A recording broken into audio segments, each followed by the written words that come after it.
ইতিমধ্যে শুরু হয়েছে 2026 ফুটবল বিশ্বকাপ। আর এই ফুটবল বিশ্বকাপকে ঘিরে এবার আলোচনায় কোনো ফুটবল বিশ্লেষক নয়, বরং এক রহস্যময় বিড়াল।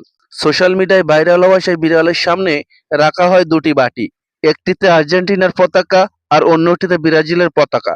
লাখো দর্শকের নজর তখন বিড়ালটির দিকে। সবাই অপেক্ষা করছে শেষ পর্যন্ত কোন দলের দিকে যাবে বিড়ালটি। মাত্র কয়েক সেকেন্ড পর বিড়ালটি ধীরে ধীরে এগিয়ে যায় ব্রাজিলের পতাকার দিকে। এরপর সেখান থেকে খাবার খেতে শুরু করে, আর তাতেই করে শুরু হয় নতুন করে বিতর্ক। অনেকেই বলেছেন বিড়ালের ভবিষ্যৎবাণী অনুযায়ী 2026 বিশ্বকাপ জিততে পারে ব্রাজিল। অপরদিকে আর্জেন্টিনা সমর্থকদের দাবি এগুলো শুধুমাত্র একটি মজার বিষয়, মাঠের খেলায় আসল কথা। তবে বাস্তবে 2026 বিশ্বকাপে আর্জেন্টিনা এবং ব্রাজিল দুই দলই শিরোপার দাবিদার হিসেবে বিবেচিত হচ্ছে।